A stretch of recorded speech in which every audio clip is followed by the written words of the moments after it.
The personal views expressed by our podcast guests are their own and are not legal advice or official statements by their organizations.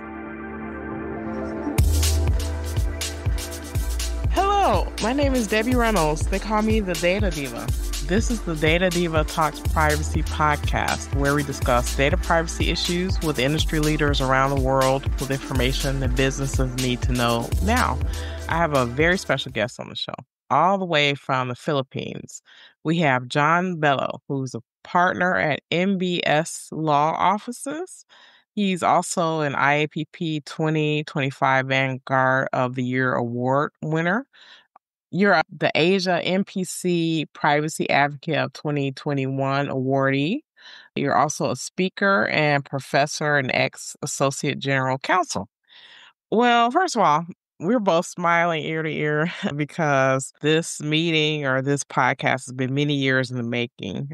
I know I met you many years ago. You had invited me to speak at an IAPP Knowledge Net presentation from the Philippines, and it was incredible. So the people that you got to speak there, just the mix of different people and just the ideas from the different countries, I thought was amazing.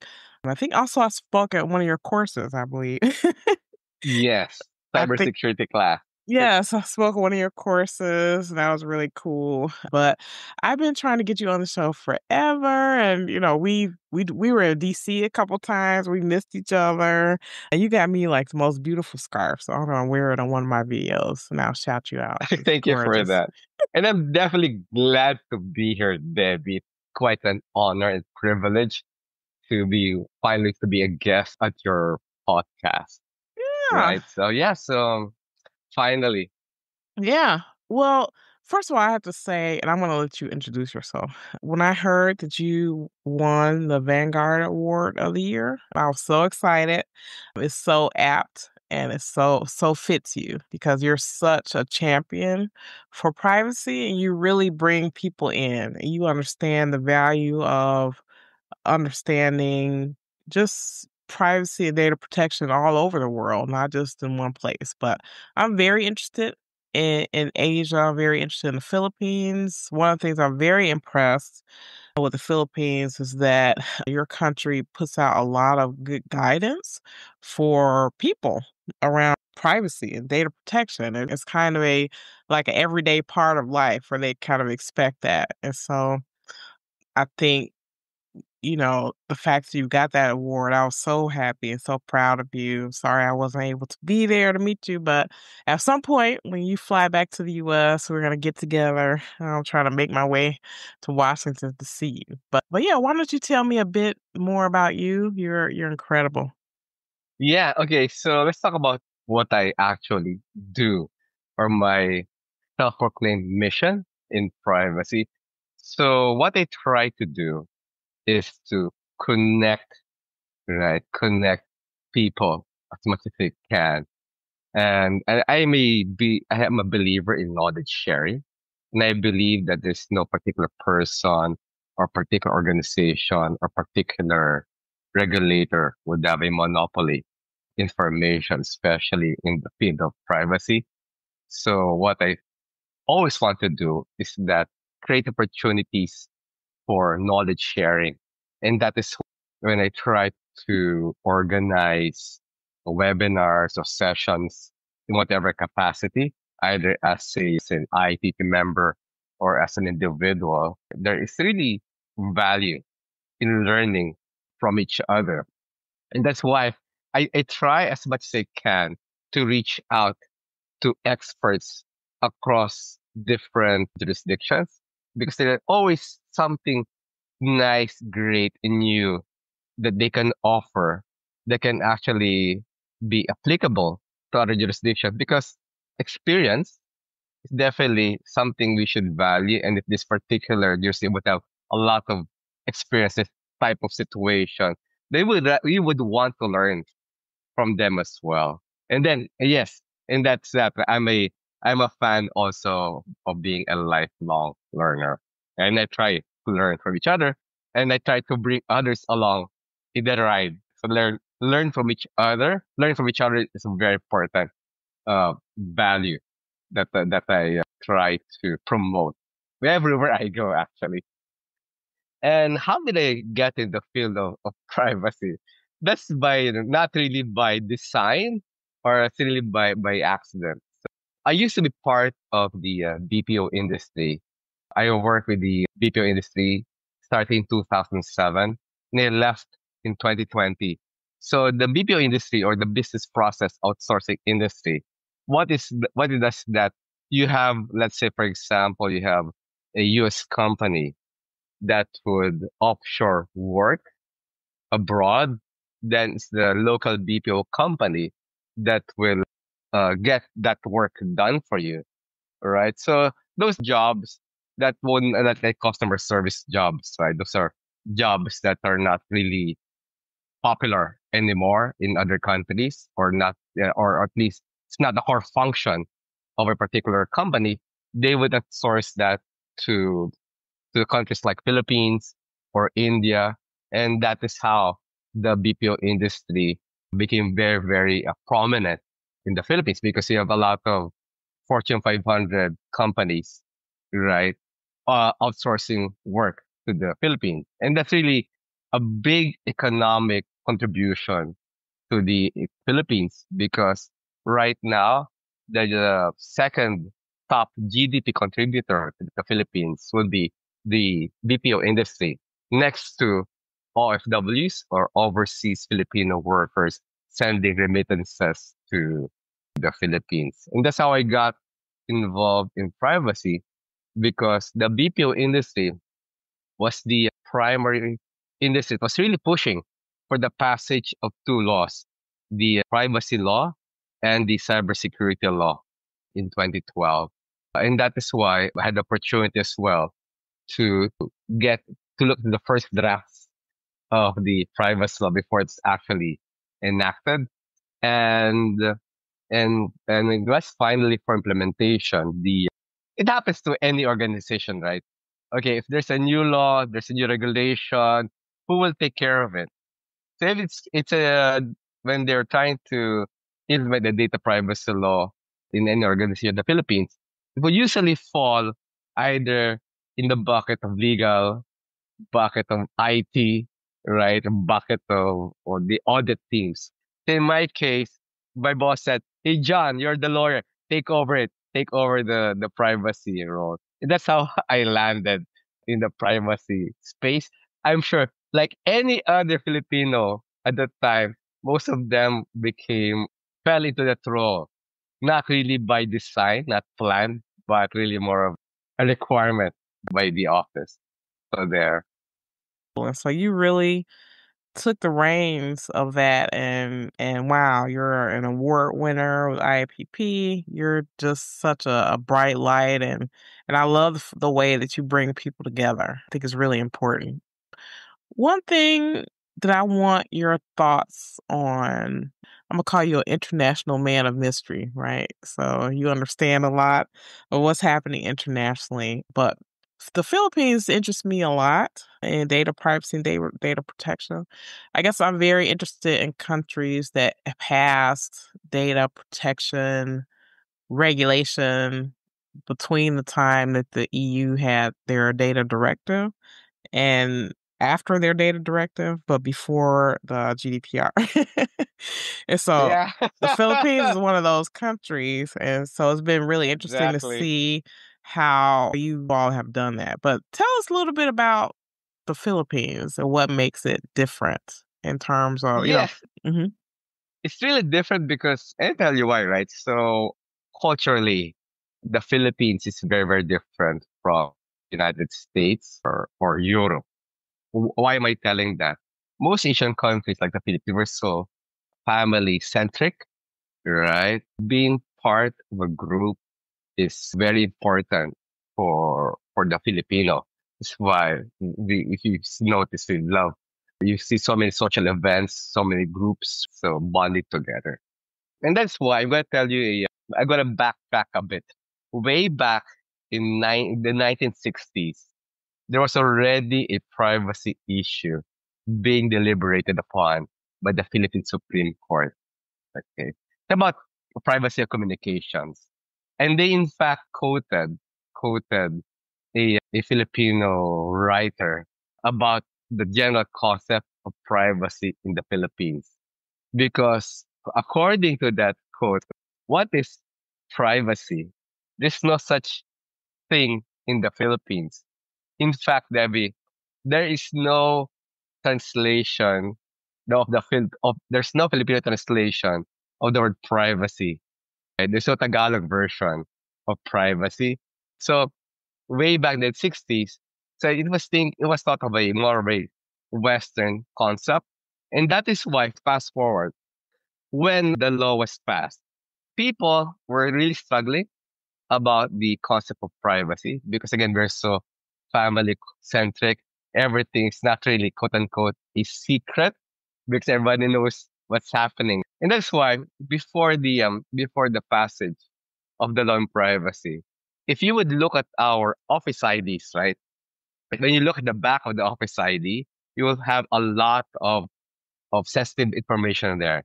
You have the social security number, tax identification number, even your blood type is at the back of your ID. And why do you have those?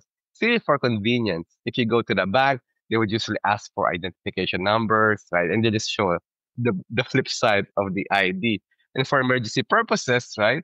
And you know, the Philippines is really prone to disasters. So if there's an emergency, having your blood type available will really be very helpful to the responders.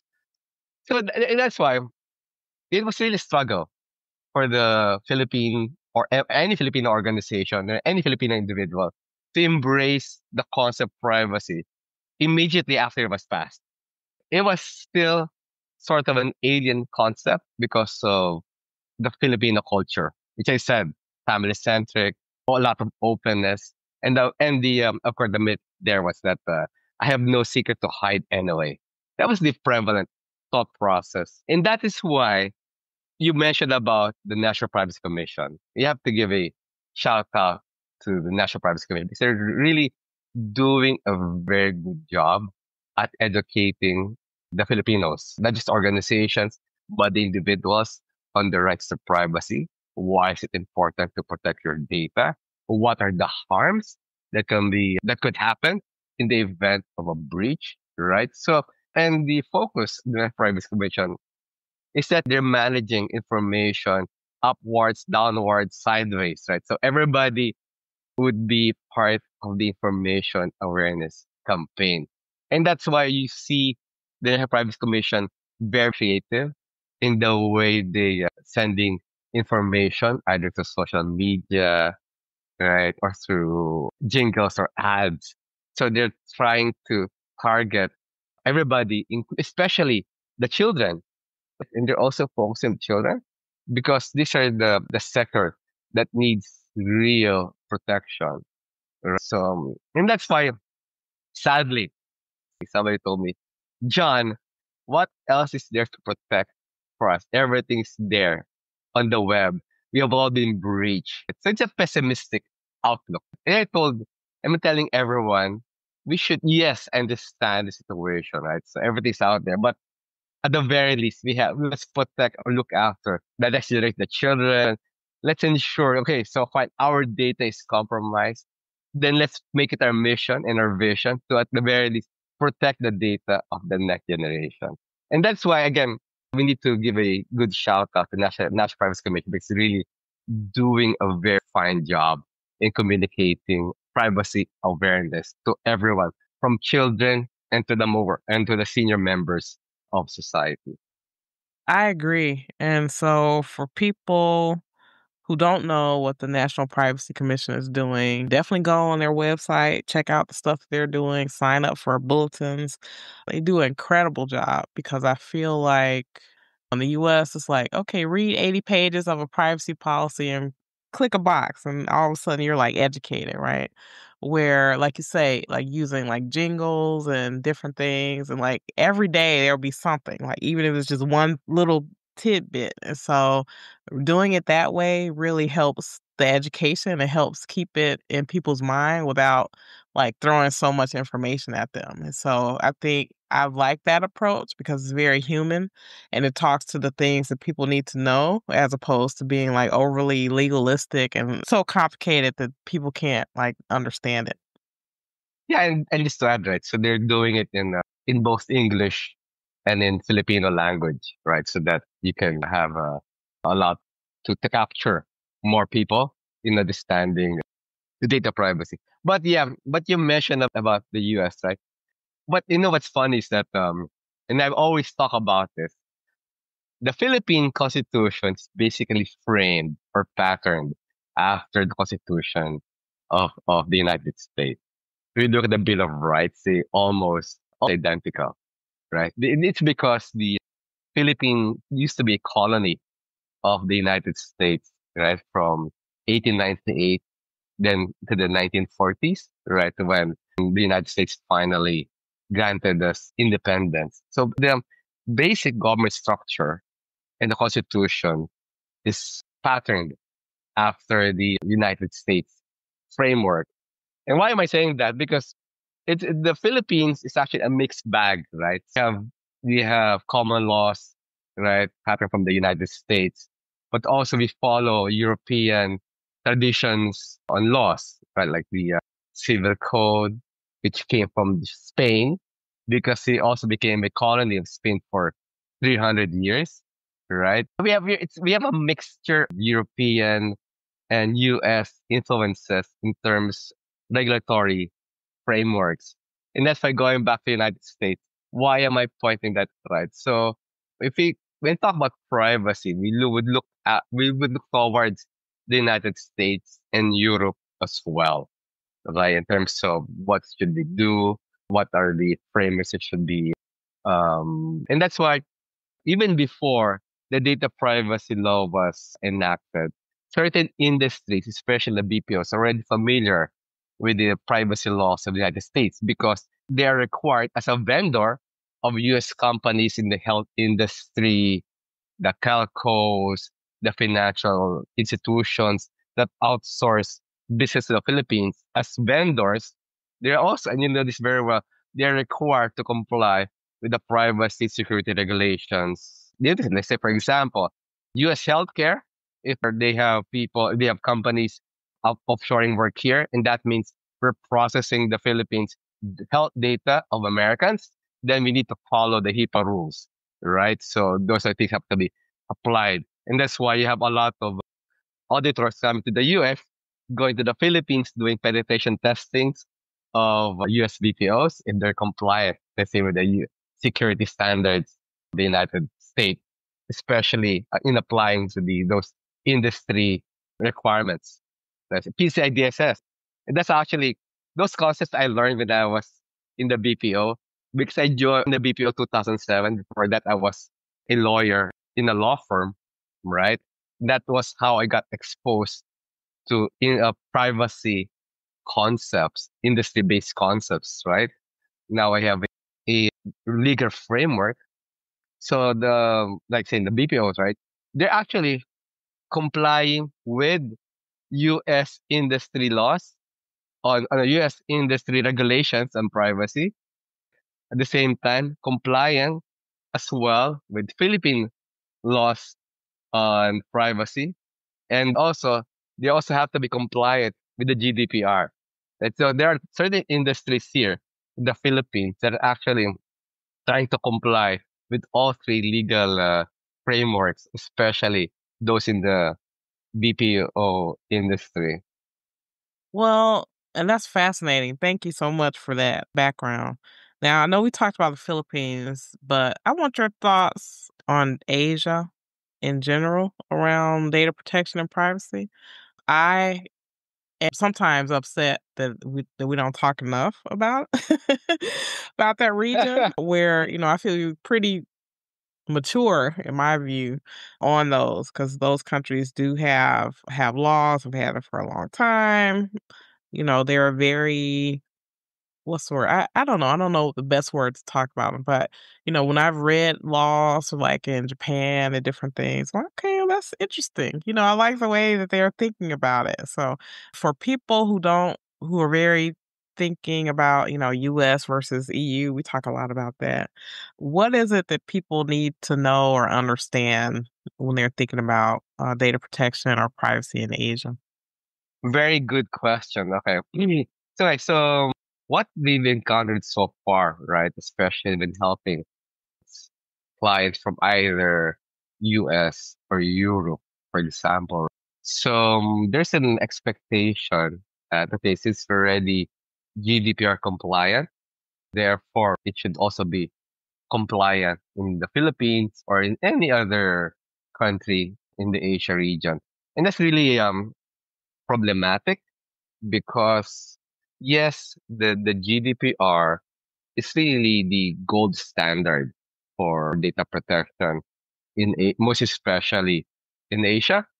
But the problem there, then of course, we need to talk about the process effect. So the process effect that yes, we have the gold standard either in privacy or in artificial intelligence. Then it should also be applicable apples to apples to the other countries, especially those who want to adopt the standards. The problem there, as I mentioned, the background, like for the Philippines, it holds true for any other Asian country. So there's differences in culture, there are differences in government structures, and there, of course, security situations will be different as well, country to country. So why am I saying that? There will be a lot of complications in the application of a, let's say, policy. Times there's a thought process that, okay, let's have a single global policy for all countries. Let's say for the Philippines or for Singapore or for Thailand or for Malaysia. The problem, there's all these countries, right, whose data privacy laws are most likely enacted in consideration of local cultures, right, local requirements. So there will be differences, right? And the devil is usually in the details. Right? So you cannot expect that your global policy, when you apply it to an Asian country, it will be applicable hook, line, and sinker.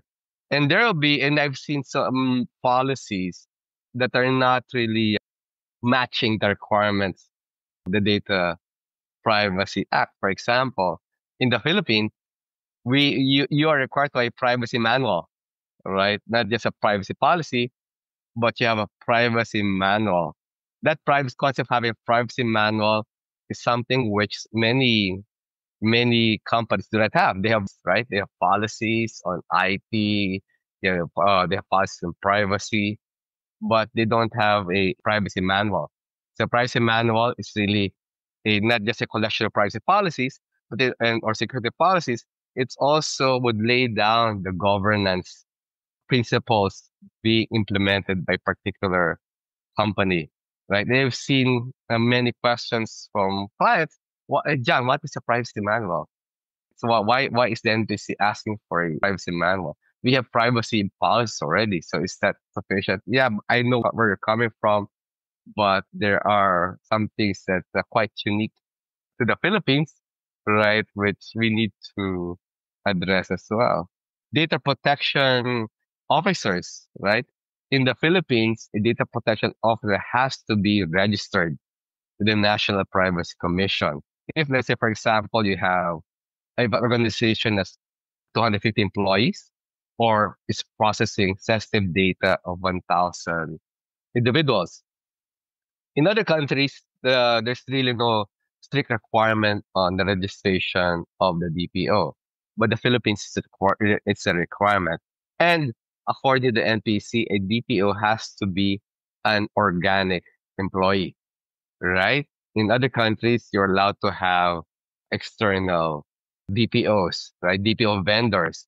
In the Philippines, it has to be organic, but you can outsource the functions of a DPO to third parties, right? So that's at least the compromise.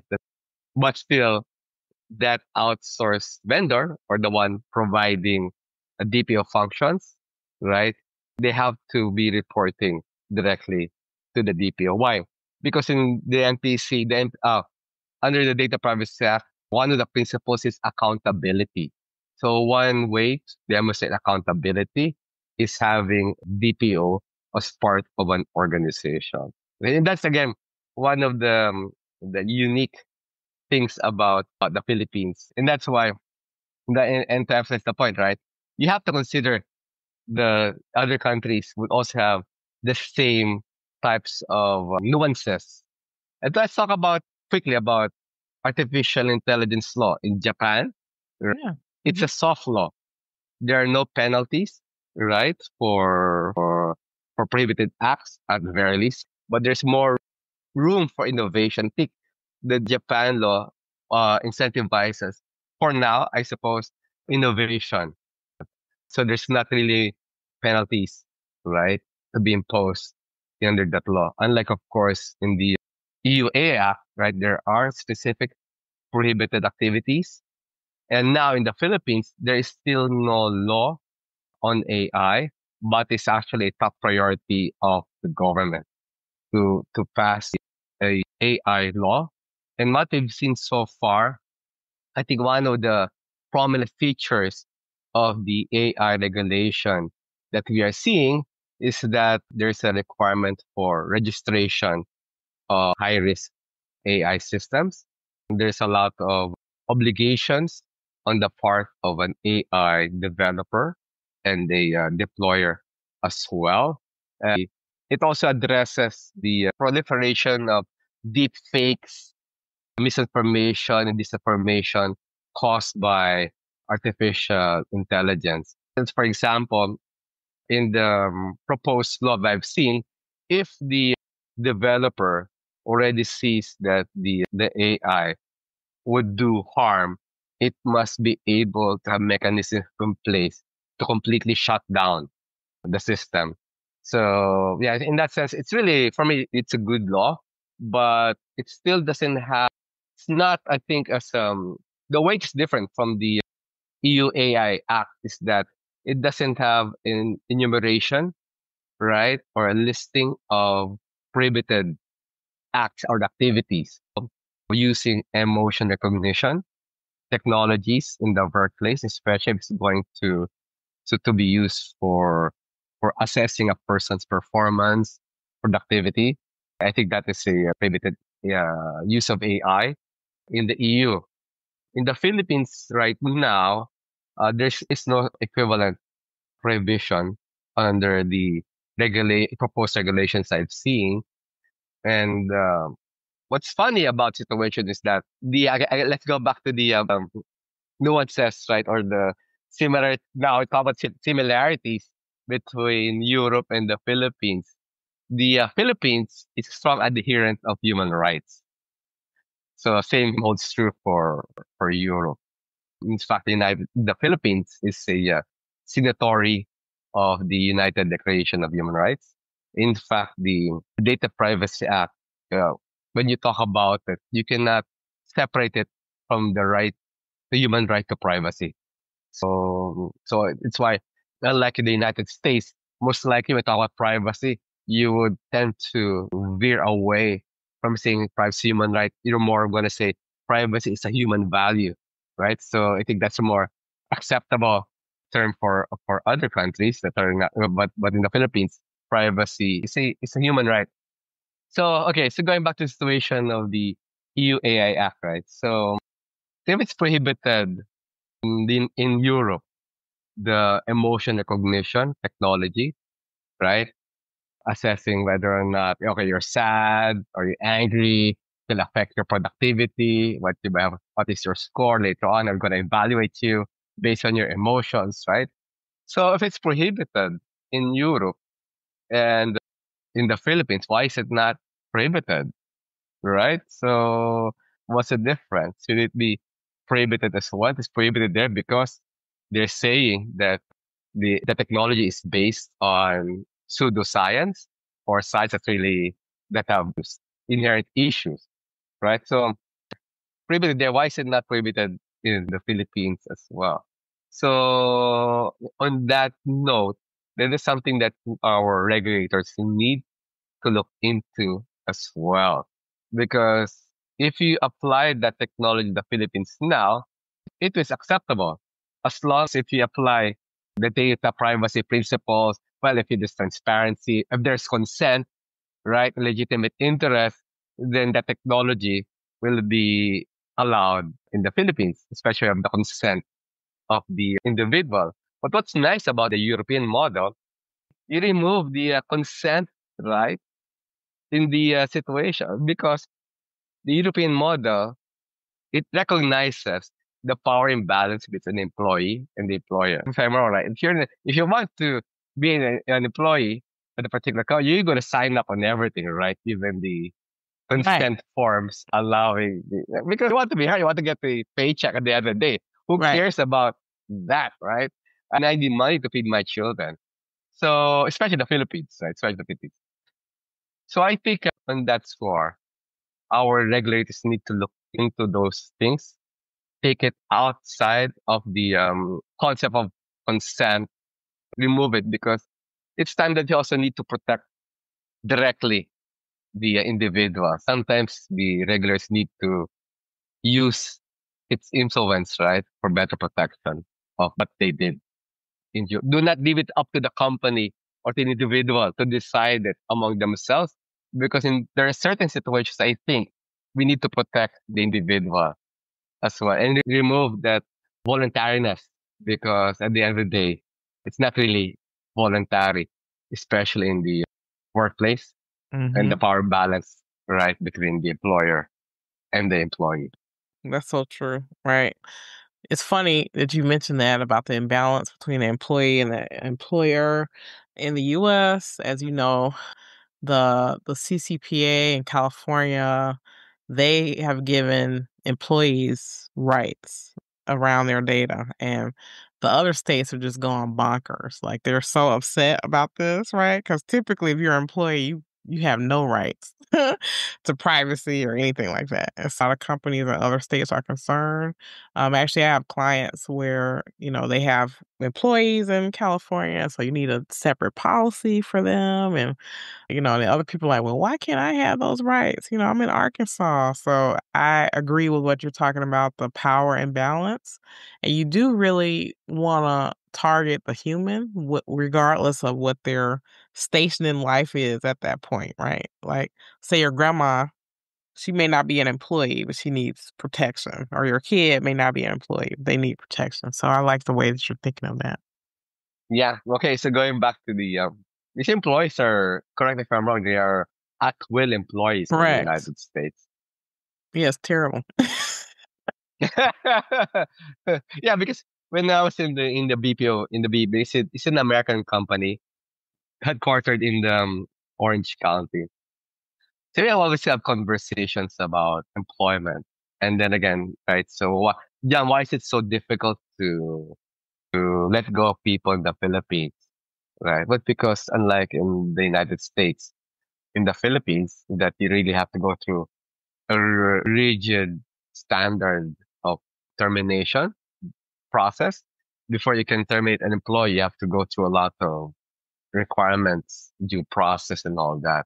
Unlike in the United States, there are nuances with- in different parts of the world. We talk about labor, but they would have different rights, different concerns, different way of doing things. The same holds true for data privacy as well.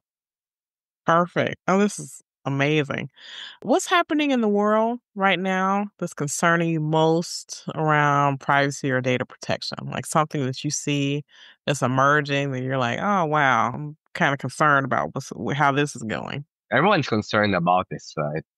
The risk to be brought about by artificial intelligence. Okay. Why am I saying that? Definitely, I am a fan of AI, right?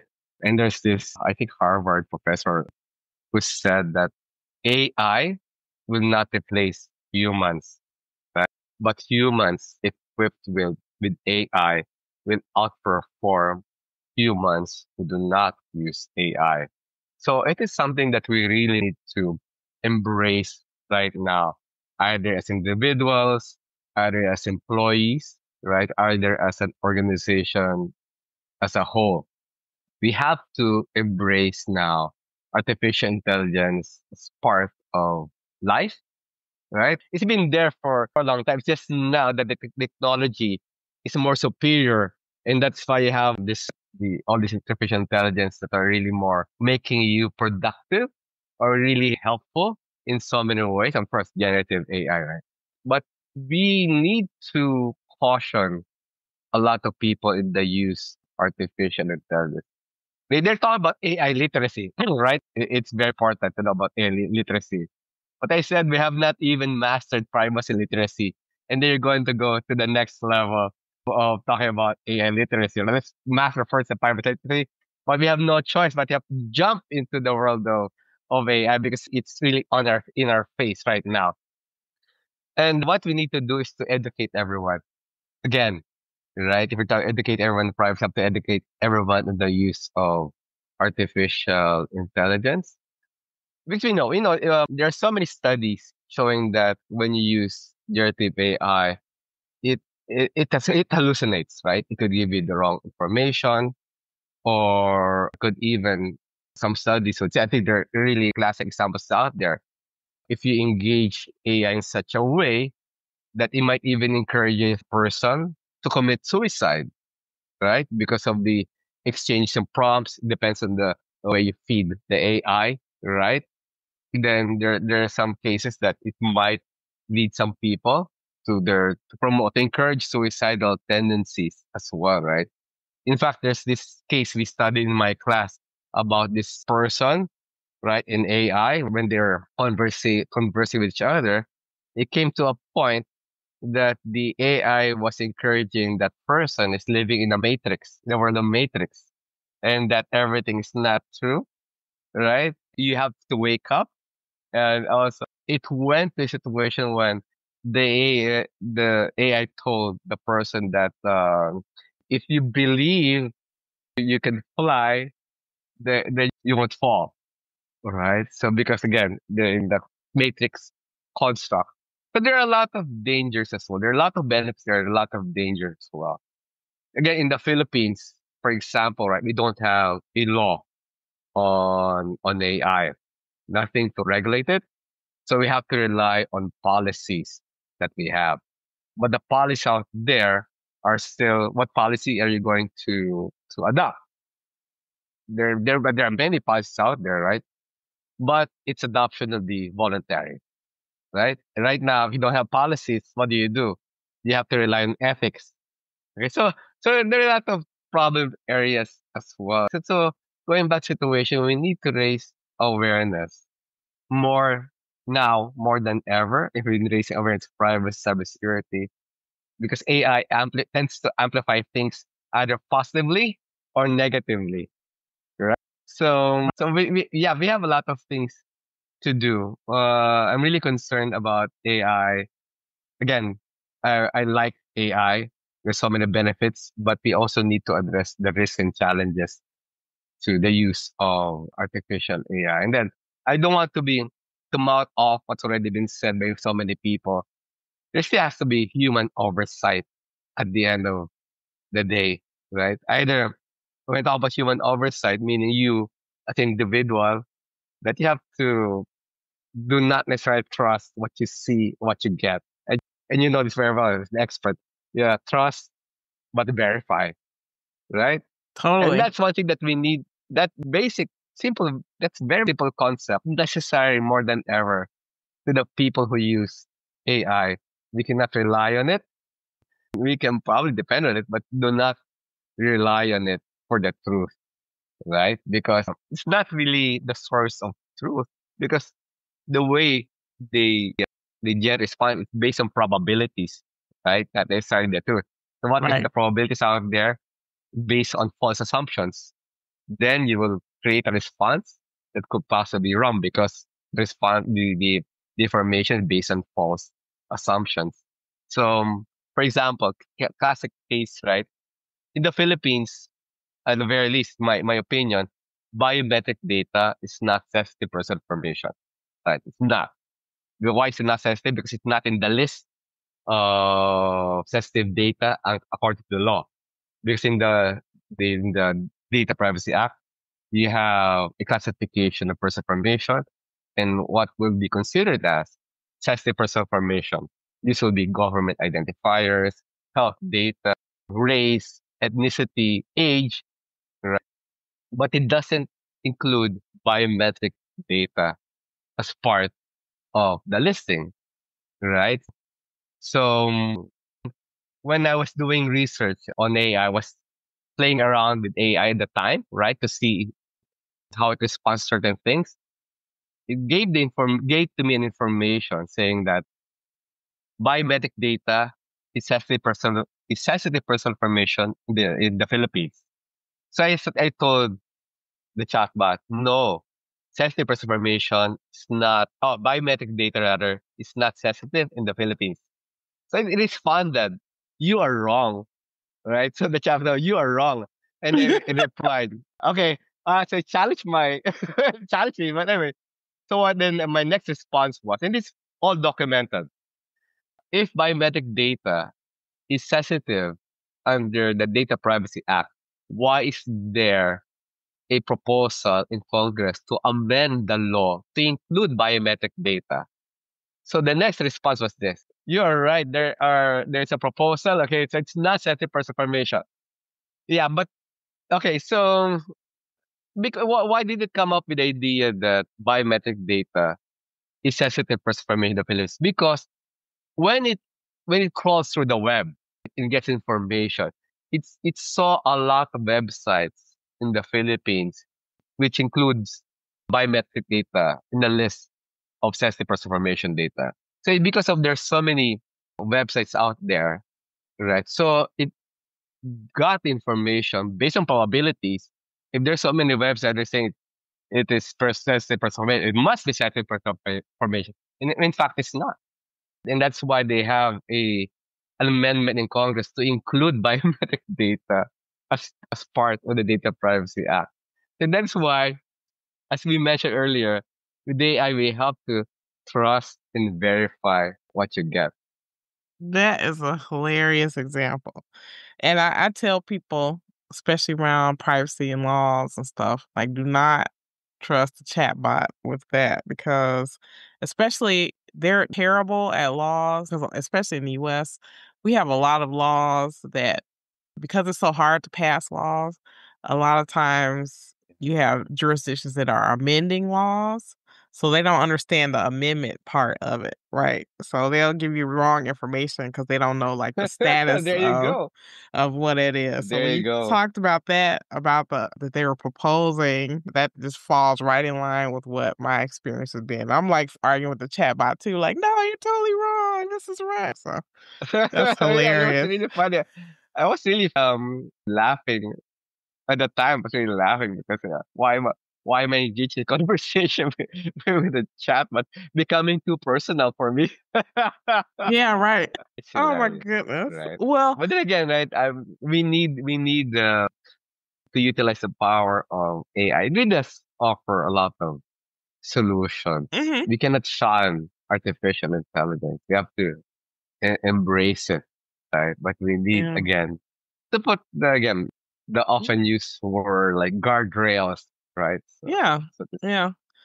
It's funny because I feel like media sometimes, I guess when you're in the middle, you're not that interesting. Even like reality shows, you have to be like one extreme or the next. And so a lot of the news we get in AI is really bad dystopian yeah, edge case, yeah, or like I'm gonna lock myself in a shed for 30 years and be off the grid type of thing, where really I feel like we should be more in the middle where we're like, okay, let's find out what's the best way to use it, what's the best way not to use it. Let's not pretend like you can just shut the door and it's gonna go away, or let's not pretend like with the article actually was published, like, oh, the world's gonna end in 2 years because of AI. I'm like, no, it's not gonna happen. But so just having more humans, right, thinking in that middle yeah, space about what makes the most sense, I think is the best way to go. yeah. You're right because the media tends to overhype things, right? Either they overhype it positively, right? Or overhype it negatively. Why possibly? Because sometimes you overhype the potential of AI, and sometimes to the border, like you're almost selling snake oil, right? With respect to the capacities of AI. But then again, the other side of the coin is that the negativity is something that we also need to be to address, right? Again, as you mentioned a while ago, it sometimes they're saying it's the end of the world. Well, it's really up to us. That's why we need to put the guardrails there to Yeah, I always ensure that. say, I always say, if you're so smart, let's go take a swim. Exactly, exactly. Well, if it were the world according to you, John, and we did everything you said, what would be your wish for privacy or data protection anywhere in the world, whether that be regulation, human behavior, or technology? Yeah, okay. So let's go back to the to my very first statements, right? So we have to share knowledge as much as we can with each other, right? Because we need to learn from both the lessons learned by other jurisdictions. We need to learn from our own mistakes.